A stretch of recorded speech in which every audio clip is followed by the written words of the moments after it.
Oh, I always start my podcast with, what are you grateful for? I normally have I had my gratitude jumper on last time. It's in the wash. I normally have gratitude, but it's in the Okay. wash. But I normally. And it can be as serious or as funny as you want.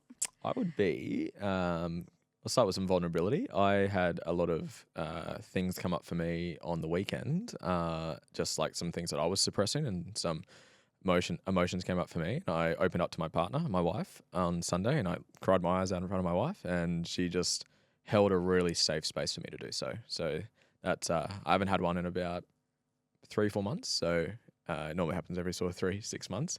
And yet my partner just held a really safe space for me to be seen and to let it out. So grateful for my wife would be mine.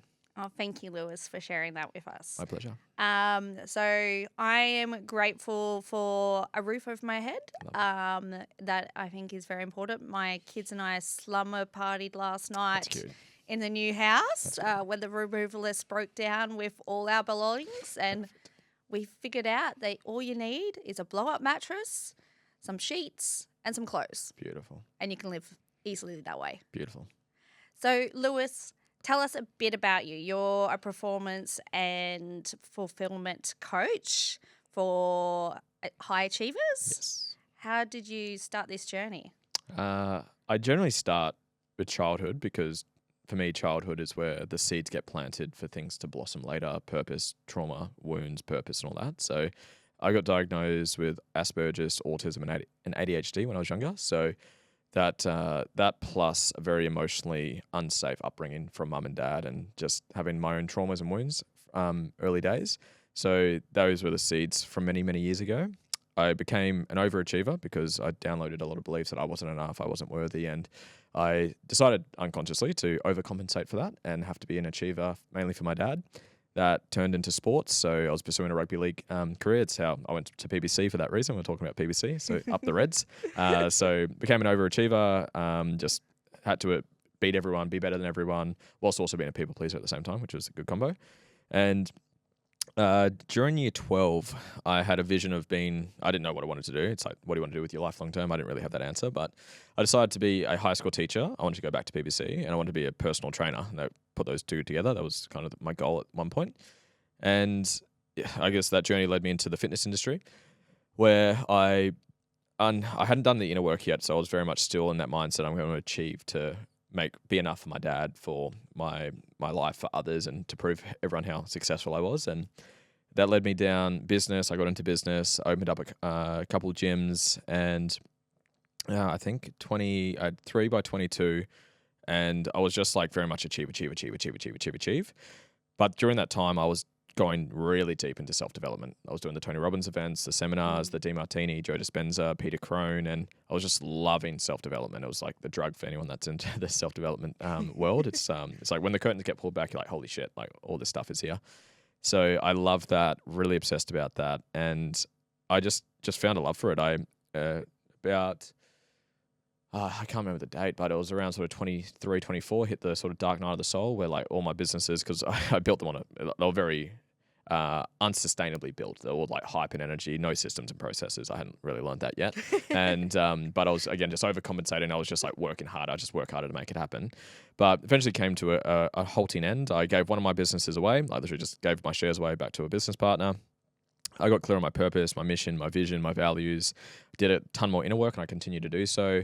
And I just love it. It's that those wounds I got early on in childhood, that's what gifts me with the purpose, the inspiration, and the want to give that back to others. And that's just, I guess, made its way into what I'm doing now.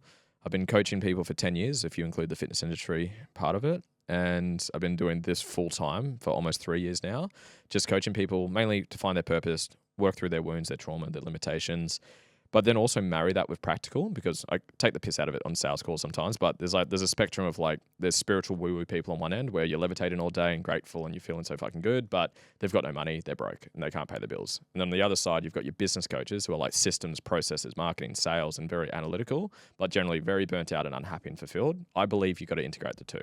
You work on yourself, be happy, be fulfilled regardless of what you achieve, but then still do well financially if you want to. Because I don't know about you, but my landlord doesn't accept love dust and pixie dust for their rent. So it's like you got to look after your finances while also having a great life, because yeah, it's nothing external will change how you feel internally. It's all an internal game. But at the same time, like I want to have a quality of life that I enjoy. I don't necessarily want to sleep on the street, but yeah, so for me, it's marrying those two. And I've had a journey with both. I love the transformation. I love the healing. I love the inner work. I love the mindset and trauma and inner world. But I also am a very tactical, practical person where it's like, what's your mission? What's your vision? What's your purpose? What's your plan? What's your systems, processes, and like how you actually take an action to bring your vision to life? And that's where I always say, fix the plane while you fly it. So go towards your mission, stay on path, and whatever triggers you is revealing something to work through. And just keep working on yourself mentally, emotionally, and also practically as well. So that's kind of me. So you were saying, Lewis, what were you when you're going through your childhood, right? You saw success obviously in a different way to what you see success now. Yep.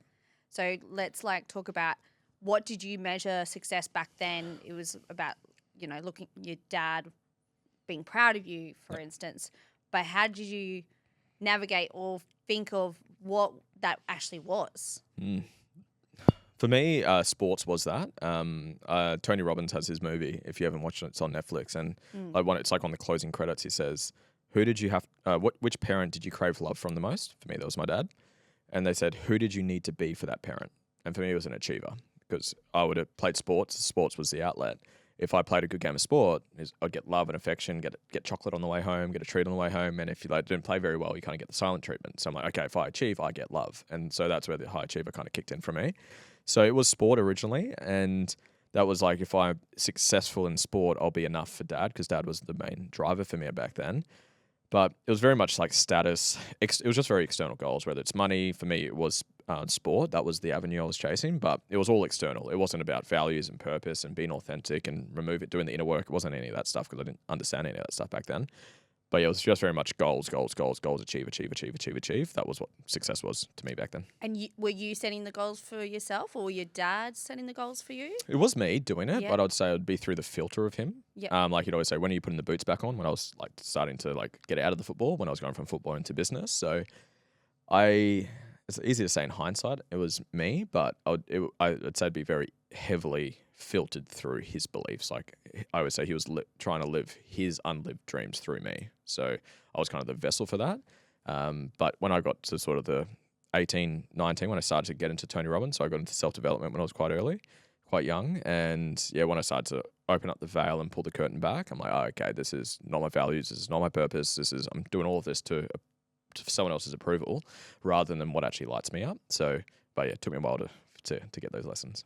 And how does your father see you now? Yeah, I've got a really great relationship with dad. So we're the closest we've ever been. And I've done a lot of healing with him and done, I think, like 4 or 5 different specific processes literally on dad and the wounds and stuff that I received from him. So we're in a really good space. And it's so cliche that everyone's doing the best with what they have. But it's, I like sort of level below it where you can't be held accountable to something you're not aware of. Like everyone is legit doing everything they can with the beliefs they have, the skill sets they have, the resources they have, and really not just intellectually getting it, like getting your heart to feel and understand that he did the best he could back then with me and he is to this day.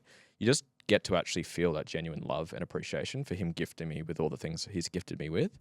So short answer, we're really good. We talk weekly. I've kind of become his little therapist to a degree. He called me up one day and he's like joking. He's like, mate, I just got the phone to my friends and he just fell down laughing because he's like, my son's become my therapist and I'm kind of do that with him. But yeah, he's really good. Long story short, he's really good. And do you find because I dealt with something quite similar to you, I was always trying to be the person that I thought my dad wanted me to be. So, yeah, I was pretty much that overachiever, always trying to get that love from my father after losing my mum when I was so young. And I don't know, still to this day, I think my brother's the golden child. But that's fine because it took me till I was 35. And I said to my dad on Christmas Day, which was my mum's birthday, he always talked about himself. He always talked about my brother. He never asked how I was. He would sit at the Christmas table and he would be talking about everyone but asking how I was. And it was at that time that I approached him and said, are you ever going to look at what you did to myself, my brother, my mum in our childhood, because he was an alcoholic. Yeah. And it was the biggest healing process for me, because in that moment he said to me, there's nothing I can say to ever take back what I've done. Yeah. And I said, that is true. I said, but right now you could be the grandfather to my kids that they deserve. Yep. And you can change your ways. It's not too late to change your ways. Did you have a conversation now that you're apparently his therapist like that? Or Yeah, very much. Yeah, Yeah.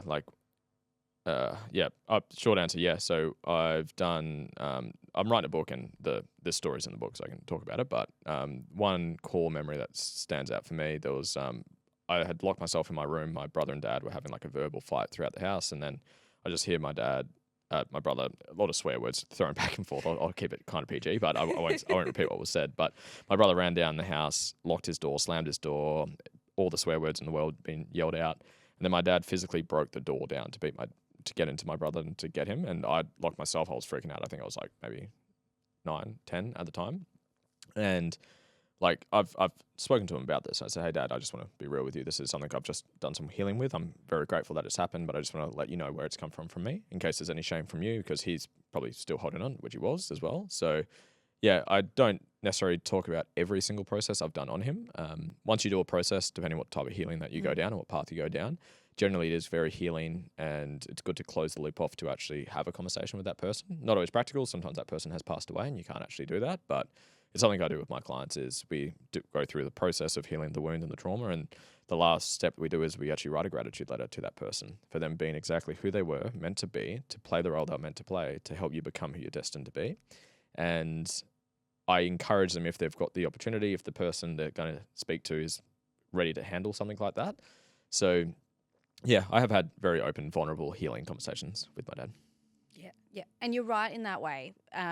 Everyone is their own individual, and they have been put on a certain path, and you can navigate off that path. Like I think God has a path for all of us, and every person we interact for a reason. And even in that time, you feel like, that person was so toxic and all these kind of things, but it makes you who you are. Yeah. And I don't know if you've read the book Surrounded by Idiots. I like the name. It's actually a really interesting book, but it helps you learn about human behavior. And it's like the red, the orange, the yellow, and the green, all the different behavior spectrums, basically. And what I've learned from it is every individual is so different, and it's how you understand it. Like I said, someone could be toxic, but you don't actually know why they are that way till you delve into it. And an outside person go, they're an idiot, or, Oprah Winfrey has that quote, like, not instead of saying what's wrong with you, it's what happened to you. Exactly. And that book has helped me both personally and professionally understanding all that. Yeah. I was reading about yourself and, your journey of this coaching and everything. And I'd like to talk more about, why high achievers? Like, what do you find in high achievers, and why do you think they become a high achiever? As we were speaking before, Yeah. we hit record. I think I gravitated towards it because I just resonate a lot with it. Like, I see a lot of me in that, in the people that I help, and you generally become the person you needed when you're at your lowest. And for someone who was an overcompensating high achiever, I think I can just resonate with people who have goals and are driven. They're willing to work hard, but they're not necessarily using the best fuel source to get there. So I think that's why I've gravitated towards them. I like working with them, and just so you guys know as well, I work with people who wouldn't call themselves high achievers as well, but that's just the main avatar that I seem to attract. And what causes that is what we we're talking about before. So for there's inner work. This is like a big rabbit hole, but inner work for me, my definition of inner work is healing and dissolving through the blockages that are masking your true self. And the Statue of David analogy, have you heard of the Statue of David? It's very popular. Michelangelo got asked, how did you make the statue? He said, really easy. David was in the statue. I just removed everything that wasn't him. So that my line and that analogy go really, really nicely together. So for me, then there's different parts of how do you do inner work. There's mental trauma. There's emotional, physical, spiritual, and energetic bodies that you want to heal through. And the main three I work with personally with my coaching is beliefs, which are limitations, which definitely tie into the high achievers, trauma, which are moments in time when something was too much or not enough, or emotional blocks. I'm not a shaman. I don't do plant medicine as a service for clients, but I do say go down that pathway if you want to. And I'm not a Reiki healer, so I don't do like energetic healing. I have received Reiki healing. I've worked with a coach for 6 months to experience that. So in terms of people that become high achievers, it would mainly be the beliefs and the trauma. So in terms of beliefs, your ego is the identity of who you view yourself to be. And people think ego is a bad thing. Whoever says your ego is a bad thing, that's their ego speaking. Your ego is just your identity. And it has all your beliefs, memories, perceptions, positive and negative. And the two main traits of the ego, number one, it proves itself right. This is the slippery one with high achievers. And number two, it avoids pain. So it proves itself right. So if you believe you're not enough because whatever happened in your upbringing, you mentioned something subtle when you were talking about your sibling, like the one was more successful, or the golden child, was your specific word. I love you to death. Yeah. So that could translate into that my needs don't matter, or I'm not as important, or I have to achieve to be loved, or something like that. And say that's your belief, then your ego, regardless of what it achieves externally or sees externally, it will make that belief true. So then you either become an underachiever. I'll use I'm not enough because most people can relate to that. If you download a belief that you're not enough, you will either become an underachiever where you do nothing with your life and you just kind of like don't start the podcast, don't start the business, don't do anything because that's who you are because you're making it right. Or you become like the overachievers that we've been talking about, where you just try to do everything in your power to prove that you are enough, but nothing will fill the void. Because no matter what you achieve, your ego makes itself right. You'll compare yourself to someone else. You'll still shame yourself. You'll beat yourself up. You'll always move the goalpost. And some people, like I said before we click record, it's not like don't have goals. I'm not saying that. It's what fuel source are you acting from? And that was me with the gyms. I was just like more gyms, more gyms, more gyms, more success, more status, more whatever to be enough. So your beliefs is, short answer to your question is beliefs is definitely one. So whatever beliefs are not serving you, and especially the really deep subconscious ones, the ones you download in childhood. I always use the analogy. I've never met a baby whose first, or you're a parent actually. Were your kid, how many kids you got? I got two. Perfect. Were their first, either of the kids, were either of their first words, I'm not enough? No. No, awesome. No. So, and I'm yet to see a parent who actually says yes to that. Because we're not born with limitations. We're not born with I'm not enough, you're a piece of shit, you're ugly, you can't do this, success is hard. I'm not sure. I'm not a parent yet, so I don't get the ages when they talk and all that stuff. But when kids, I've got like a toddler and I've got a teenager, so I'm on the two spectrums right now. Well, you're like probably with the teenager, but when they start talking, it's like they can do anything. They can be a celebrity, they can be an athlete, they can do whatever. They've got so much limitless. I say we're born limitless, but we're programmed out of it. So the baby who was born limitless, who can be anything, then downloads the you're too much, you're not enough, you have to be an achiever, you have to blah, blah, blah, blah. And that's all the parts of David, or the parts that are hiding David. So we want to chip that away and remove that. And then the second part that I think high achievers experience is overcompensating from trauma. So trauma is a moment in time when something's too much or not enough, too much abuse, abandonment, neglection, rejection, whatever the too much is, or not enough love, validation, safety, being heard, being seen. And for every trauma you have, you create a coping strategy to handle it. And some of that is working. Some of that is exercise. For some people, it's drinking alcohol. For some people, it's smoking. For some people, like me, disassociating. That was one of my strategies. Mine was to be achiever. I would work. And high achievers hide in their work very often. Sounds like me. You're like, oh, I'm speaking to myself. So it's like, oh, I'm stressed. I'm overwhelmed. Let's go work harder. Let's go make another deal. Let's make some money, right? And I've done all of this, so I'm speaking to myself. But that sounds like my CEO before. He said to me, he walked in, he's like, so what's your stress level right now? Yeah. I'm like, I'm actually really good. Yeah. I'm fine. Yeah. And he's like, that's interesting. Yeah, and I picked some of that when you're talking about it. I wasn't going to turn this into a session yet, but we'll do it later. But so you can have beliefs. So beliefs are very slippery because you make them right, especially the unconscious ones. The I'm not enough, I'm not worthy, I can't do this, I don't deserve love, whatever yours are. And then the trauma, which then creates coping strategies. So beliefs and coping strategies are the two big sort of pillars that create or result in an overachiever. And depending how you play them out, because someone could have the same stimulus, the same beliefs, the same trauma, but have completely different expressions of it. And I don't know what causes that. That's not really a thing I I work with. I just work with the people who come to me for those reasons. And the aim of the game is to identify those blockages and those beliefs that don't serve you and dissolve them. And your light shines brightest when you let it shine freely. So as you remove those pieces of the rock that aren't you, the piece of David that isn't David, all you're left with is your true self, your authentic self, your higher self, your fullest expression, call it whatever that you want. It's and that's the game I'm pretty much playing. I'm listening, feeling to where are their limitations, where's their emotional resistance when someone says something. And I've got tons of stories. I'll just be like with my friends who are into this stuff, and they'll say something. I'll say, "Hey, can you go back 2 sentences and say that again?" And I'll get them, and I'll bring up a limitation, then we'll get rid of it. I've got these funny ones. We're playing like board games, and we'll end up fucking doing like processes that we're playing board games in. But anyways, that's like a hazard warning for being around me. But yeah, that's essentially what I'm doing, because it's recognizing where are you not free, mentally, emotionally, spiritually, energetically, bringing awareness to that, guiding someone through a process to remove it, and what you're left with is just more of who you are. It's when what you do is the fullest expression of who you are, you do your life's best work. So to do that and to recognize the fullness of who you are, you got to remove the parts that aren't you. I often use a phone or a computer as an analogy. Like, I've got this phone in my hand. It comes with default programming for it to run. So it needs programming beliefs for it to run. And like the baby born with I am enough, I'm worthy, and all that stuff. But if you download a virus on this phone, it's not going to run very well. Doesn't make it a bad phone, a wrong phone, a naughty phone. It's just it's got a virus on it. So, and what most people do when they shout affirmations in the mirror is they haven't removed the virus and they're just shouting affirmations in the mirror. That won't work, or won't work long term anyways. You got to remove the virus. So get rid of those beliefs, get rid of those wounds, and then you're just left with the fullness of your true self, which is underneath.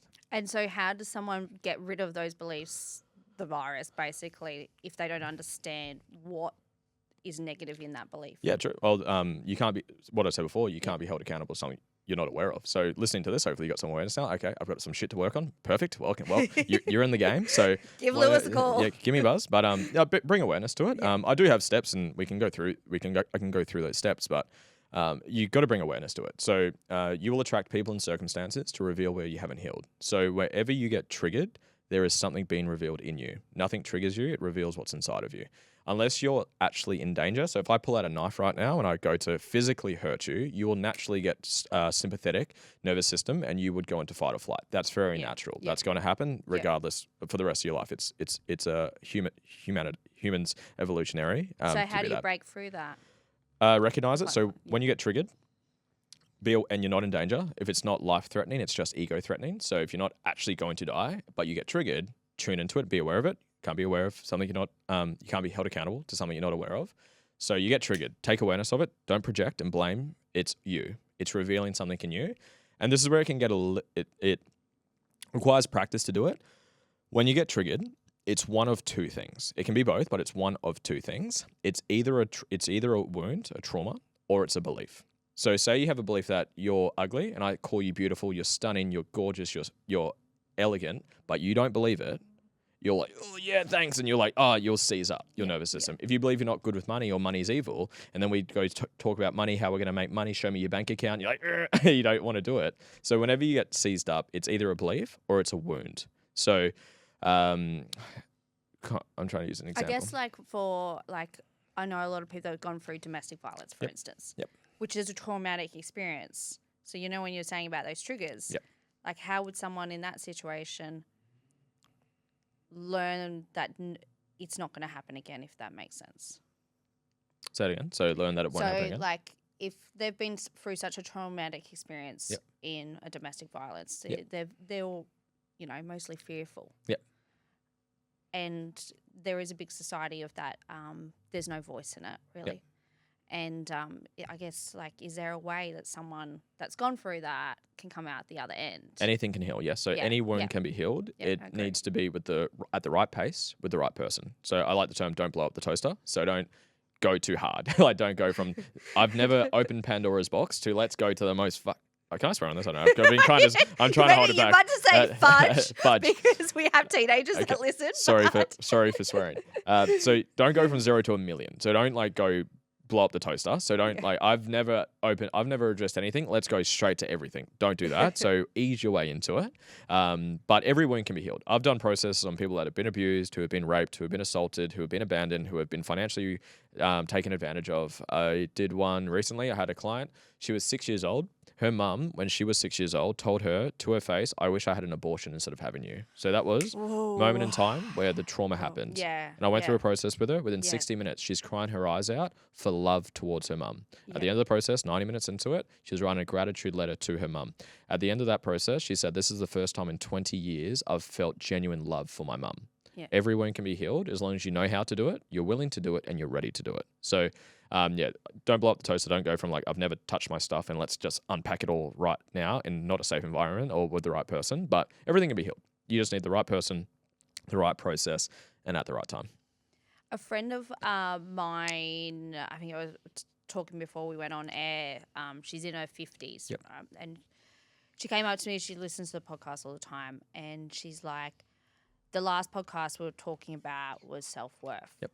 Cool. And knowing your self-worth and understanding and breaking through that everyone's worthy. And she's like, I don't know how to get through that. I've got no self-worth whatsoever. Like, do you have any tips for that? I've got a lot of tips for this. Yep. This is a big piece of my stuff. So low self-worth is feedback that you're not prioritizing your own needs and your own values. So there's more to it. It can be unhealed trauma and limiting beliefs. So there's more to it. But the first piece I start with is values. So I talk about values all the time. Values, a lot of people have a misperception on them. Values are areas of life that intrinsically fulfill you. They are most important to the fulfillment of your life, to your happiness and your self-worth. So most people think things like freedom, honesty, loyalty, and integrity are values. For me, those are character traits or emotions. They're not values. Freedom's a funny one because I like doing it on crowds because it's funny. I'll say, put your hand up if you think you value freedom. 99% of people put their hand up in the air. I say, great. I've just given you $1 billion and you never have to work ever again. You've got time and financial freedom instantly. Would you sit on your couch and watch Netflix for the rest of your life and do nothing else? 100% no. Absolutely not. I would be bored shitless. Because you weren't living out your values. And then I'd say, okay, what would you do instead? Whatever the person's answers are their values. If you value travel and experiences, you're traveling the world. If you value family, I'd say parenting might be in yours. I would be adopting or doing a homeless shelter. Perfect. So I'll say family, however you would categorize that. If you value money, you'd buy some assets, buy some property, buy some investments. If you value learning, you'd sign up to masterminds, get mentorships, join things. If you value health, you'd buy supplements, an ice bath, sauna. You would do your values. How do you do freedom? It's a weird question.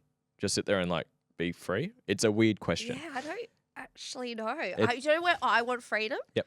And obviously being a parent, Yep. I'll go on a bike trail out in the middle of the bush. Yeah, so I'd say nature or experiences or both. And that's where you do your values. So back to your question of self-worth. Low self-worth is feedback you're not prioritizing your values. I'll use you as a guinea pig. So think of the areas of life that are important to you. I'd say money or wealth. I'd say parenting or family. I'd probably say experiences from what you just said. I'll try to pick up what you've been saying. Adventure. So let's just use those three. Say you never got to prioritize those ever again. How would you feel?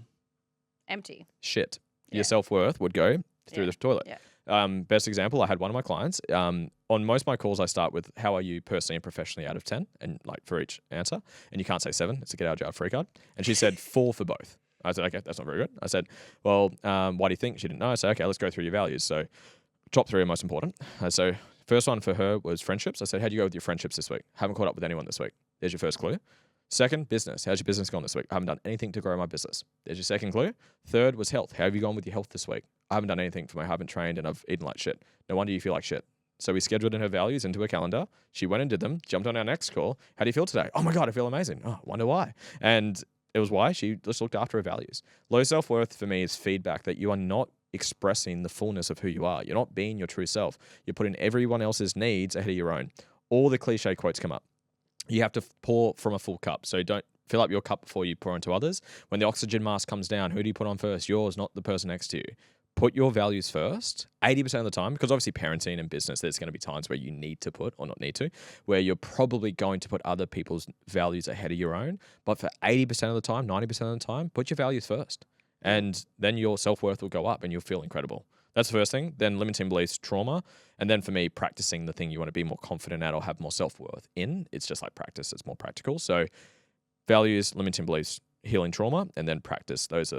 I haven't had anyone that hasn't had that solved from doing those. Values honestly takes care of most of it. I had my brother. My brother has attempted suicide a couple of times, struggled with depression, anxiety. He was on all the medications.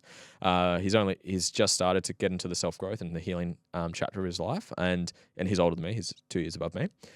And I taught him values. I've taught him a lot of this stuff now. And I think it was only like 3 months ago. I just called him to check and say, hey, how you doing? What's going on? It was a Thursday. And he said, mate, I'm better now, but I was really shit at the start of the week. I said, oh, what do you mean? I was like, I was just really depressed. I felt like I'd gone back to my old self. I said, oh, well, thanks for being vulnerable with me. And how do you feel now? He's like, I feel really good. I'm like, what'd you do? I was like, oh, well, you taught me values. So I felt shit. And I remember that's feedback that I'm not looking after myself. I pulled up my values and I recognized I wasn't doing any of them. So I just went and did them. And now I feel great. I'm like, well, that's fucking easy. That's it. So it's know your values, live to them, heal the limiting beliefs, heal the trauma, the wounds, and then practice whatever you want to practice. Do you think, and if I'm out of context, let Yeah, me please. say, Go for it. I believe, and I've seen it with some of my male friends, especially suffering through depression stuff, they mask for quite a bit. Yep. They think they've healed, but they haven't really healed. Yep. You're never fully healed, disclaimer, by the way. Yeah. Show me a single person who's never triggered. Oh. I'm yet to find one. Yeah. No. So, but yeah, keep going. So, and I guess we're obviously, I see how you're connected to your dad and your brother and everything like that. But I'm seeing from a male aspect that they don't talk. Yeah. Not all males, and it's females as well. Yeah. But that's what I've tracted that of recent times. And like when my friend's mum just passed away last Thursday, I was the only person he could confine in. Yep. He couldn't talk to any of his male friends. He just, I don't know, he just felt like him breaking down and crying wasn't a good thing, but his mum just passed away. Yep. Yeah, look, I have experienced this firsthand, like men don't cry, showing emotions are weak and all that stuff. So, it's just like it's very generalized and it's starting to shift. Like there's a big shift in consciousness happening, which is beautiful. But yeah, like a lot of men, I'm grateful to be able to work with some of them where they've just been trained and conditioned and their beliefs are that showing emotions are weak and men don't cry and just toughen it up and suck it up and whatever. And it's just suppressing those emotions, and whatever doesn't get whatever gets suppressed, you express through your life, and you're just like storing and weighing out all this shit into your nervous system, and that's why people's nervous systems are out of whack and they're depressed and they're not happy. I talked about the bodies before, so there's the mental body, which we've been referring to. This would be the emotional and the physical body, where you physically, energetically in your nervous system store emotions. Whatever emotions you haven't fully expressed and closed the loop on, you store in your nervous system. And how many people's nervous systems are jacked up? How anxious are people these days? There's, I forget who the line was, but I'll say it anyways. All fear is the fear of feeling. And people don't want to feel their feelings because they're emotional and they're hard and they're painful and whatever. So they just suppress them.